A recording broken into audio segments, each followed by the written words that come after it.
America Iran विच में जंगबंदी के मुद्दे जो अॼु आख़िरी ॾींहुं पाकिस्तान अमेरिका ईरान ॻाल्हियूं जल्द शुरू कराइण लाइ सिफ़ारती कोशिशूं तेज़ करे छॾियूं। अमेरिका ईरान विच में ॻाल्हियुनि जो ॿियो दौर सुभाणे इस्लामाबाद में थींदो। अमरीकी मीडिया मूजिबि अमरीकी नायब सदर JD वैंस जी अॼु पाकिस्तान रवानगी जो इम्कान आहे। ईरानी वफ़द जो भी अॼु इस्लामाबाद पहुचण जो इम्कान आहे। अमरीकी नायब सदर इस्लामाबाद आयो तो ईरानी पार्लियामेंट के स्पीकर मोहम्मद बाकिर कालिबाफ भी ईरानी वफ़द में शामिल थी सके तो। सिफारती ज़रियनि मूजिबि अमरीकी नायब सदर JD वैंस पाकिस्तानी वक्त मुताबिक कुछ देर में वाशिंगटन में रवानो थींदो। JD वैंस एक टे मुल्क में रुकण खां पोइ पाकिस्तान ईंदो। अमरीकी नायब सदर टे मुल्क में रीफ्यूलिंग लाइ रुकंदो। ईरान अमेरिका ॻाल्हियुनि लाइ वफ़दनि जे आमद जे सिलसिले में इस्लामाबाद ऐं रावलपिंडीअ में सिक्योरिटी हाई अलर्ट। फ़ौज, रेंजर्स ऐं पुलिस जी वॾी नफ़री मुक़रर। रेड ज़ोन ट्रैफ़िक लाइ मुकमल तौर ते बंदि कयो वियो। मेट्रो बस सर्विस मुअतल। सरकारी ऑफिसनि जे मुलाज़िमनि खे घरां वेही कमु करण जी हिदायत। यूनिवर्सिटीज़ में क्लास बि ऑनलाइन कया विया। वफ़ाक़ी आईनी अदालत में अदालती कार वहिंवार मुअतल। इस्लामाबाद हाई कोर्ट बि बंदि कई वई। ऑपरेशन मिडनाइट हैमर दौरान ईरान के एटमी अंदन के मुकम्मल तौर तबाह किया वियो, पर एटमी अंदन तां बाक़ी एटमी मादो निकिरण ड्रिघो ऐं ॾुखियो अमल हूंदो। अमरीकी सदर डोनाल्ड ट्रंप के रेडियो प्रोग्राम में ॻाल्हि ॿोल ट्रंप जो चवणु आहे त ईरान ॻाल्हियूं कंदो, जेकॾहिं न कंदो त उनखे घणनि मसइलनि खे मुंहुं ॾियणो पवंदो। ईरान के एटमी हथियार रखण की इजाज़त नथा ॾेई सघूं।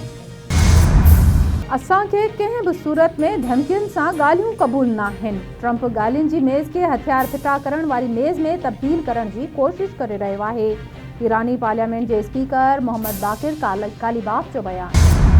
गलतफहमी में न रहो। डोनाल्ड ट्रंप अमेरिका के ईरान से एक ॿी तबाह कंदड़ डील में न धिकींदो। ट्रंप की सदारत हेठ जेकॾहिं का डील थी तो वह न सिर्फ इसराइल ऐं विच ओभर पर यूरोप, अमेरिका ऐं हर इलाक़े लाइ अमन सलामती ऐं तहफ़ुज़ यकीनी बणाईंदी।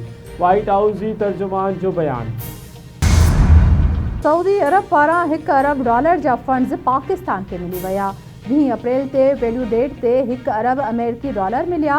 स्टेट बैंक के तर्जमान मूजिब सऊदी अरब का मिलियल रक़म $3 अरब वारे डिपॉजिट की ॿी किस्त आहे।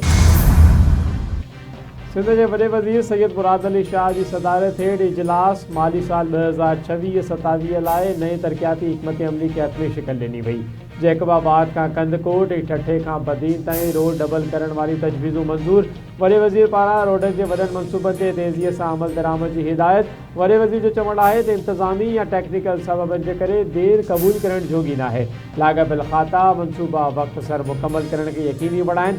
मयार ते का बि सौदेबाज़ी न थींदी। कमनि जी इंस्पेक्शन कई वेंदी। स्कीमनि जी सख़्त निगरानी ऐं फंडनि जो शफ़ाफ़ इस्तेमालु यकीनी बणायो वञे। कणक ख़रीदारी जी हद जो ख़ात्मो फी एकड़ 5 बोरिंग की शर्त ख़त्म करण अहम फ़ैसिलो आहे। सिंध हुकूमत जे फ़ैसिले सां नंढनि आबादगारनि खे सिधी रीत फ़ाइदो पहुचंदो। हारी बिना के रंडक हुजे पंहिंजी पैदावार सरकारी मरकज़नि ते विकिरो करे सघंदा। कणक जी इमदादी क़ीमत ₹3,500 मुक़रर करण हुकूमत जी हारी दोस्त पॉलिसियुनि जो सबूत आहे। सिंध जे सीनियर वज़ीर शर्जील इनाम मेमण जो बयान। संदसि चवणु आहे त आबादगारनि खे हिकु ॾींहुं अंदरि सिंध बैंक ज़रिए फ्यूल सब्सिडीअ जी फ़रहामी शफ़ाफ़ियत जो बहितरीन मिसाल आहे। हिन वक़्त ताईं किरोड़े रुपयनि जी बर वक़्त अदायगी हारियुनि जे एतमाद में इज़ाफ़े जो सबबु बणी आहे। रोड़ी रेलवे स्टेशन ते अपग्रेडेशन के कमनि जो इफ्तिताह रेलवे वारे वज़ीर हनीफ़ अब्बासी ऐं सूबाई वज़ीर नासिर हुसैन शाह इफ्तिताह कयो। नासिर हुसैन शाह जो चवणु आहे त सॼी सिंध में तरक्कीअ जो सफ़र जारी आहे। कोशिश आहे त रोड़ी स्टेशन ते बहितर सहूलियतूं हुजनि। रोड़ी रेलवे स्टेशन ते सहूलियतनि जी फराहमी पुराणो मसइलो हो। सिंध हुकूमत रोड़ी स्टेशन की अपग्रेडेशन लाइ पंहिंजो हिस्सो विधो। रोड़ी स्टेशन के मनसूबे लाइ फंड्स मंजूर करे वरिता आहिनि। रेलवे वारे वज़ीर हनीफ़ अब्बासी जो चवणु आहे त सखर में बसूं बि आलमी मयार जूं आहिनि। खैबर पख्तूनख्वा जा माण्हू सहूलियतनि खां वांझियल आहिनि। कोयटा में पीपल्स ट्रेन हलाए रहिया आहियूं, जंहिंजो इफ्तिताह 2 खां 3 महीननि में थींदो। कराची ऐं लाहौर वधीक बहितर बणायो पियो वञे। हैदराबाद में रेलवे ट्रैक जो टुकड़ो पटरीअ तां जाइ छॾे वियो। ट्रैक 2 हिस्सनि में तक़सीम। रेलवे ट्रैक टुटल हुअण सबबि पटड़ीअ तां गुज़रंदड़ माल बरदार गाॾी हादसे खां बची वई। गिद्धू चौक भरिसां पुराणी वहदत कॉलोनीअ वटि इलाइक़े वासियुनि रेल जी पटड़ी टुटल ॾिठी। मालबरदार गाॾीअ जे ड्राइवर शेयरिंग जी चुरपुर ॾिसी एमरजेंसी ब्रेक हणी गाॾीअ खे रोके वरितो। रेलवे अमलदारनि ट्रैक जी मरम्मत लाइ टेक्निकल टीम खे तलब करे वरितो। रेलवे अमलदारनि मूजिबि ट्रैक गर्मी या घिम सबबि मुतासिर थियो या को ॿियो मामिलो आहे। जांच पिणु शुरू कई वई आहे त पटड़ी कीअं टुटी। सखर ऐं शिकारपुर ज़िलनि में हलंदड़ बहस जते खूनी तकरार जे निबेरे लाइ सखर में जिरगे जो अॼु ॿियो मरहलो सरदार अली गौहर ख़ान बहर ऐं सरदार डॉक्टर इब्राहिम जतोई जी सरपंची में ॻाल्हियूं जारी। झेड़नि में ज़ख़्मी थियलनि खे सर्किट हाउस घुरायो वियो। ज़ख़्मी माण्हुनि जा ज़ख़्म ॾिसी ॾंड जी रक़म मुक़ररु कई वेंदी। गुज़िरियल ॾींहं झेड़ींदड़ धुड़ियनि जा बयान कलमबंद करे जानी नुक़सान जा तफ़सील वरिता विया। बहर जतोई खूनी तकरार तां 56 माण्हू क़तल थी चुका आहिनि।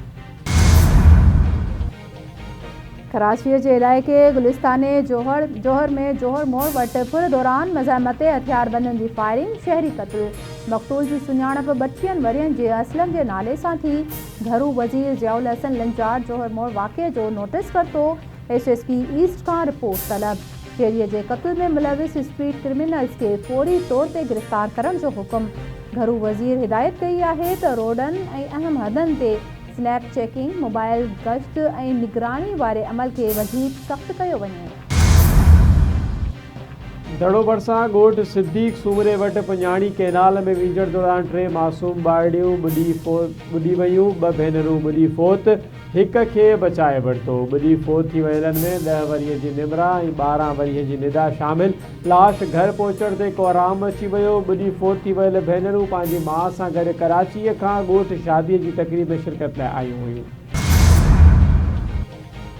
बदीन वासी डॉक्टर कराचीअ में हथियारबंदनि पारां गोलियूं हणी क़तल। डॉक्टर सारंग हुसैन मेमण खे शाराए फैसल मेहरान होटल वटि क़त्ल कयो वियो। मक़बूल डॉक्टर कराची प्रेस क्लब वेझो हिकु निजी अस्पताल में कमु कंदो हो। पंहिंजी ज़ाल सां गॾु रिक्शा ते वञी रहियो हो त कार सवार रिक्शा रोके खेसि क़त्ल कयो। मक़तूल बदीन जे माहिर डॉक्टर असिस्टेंट प्रोफेसर मरहूम डॉक्टर हुसैन मेमण जो पुटु हो।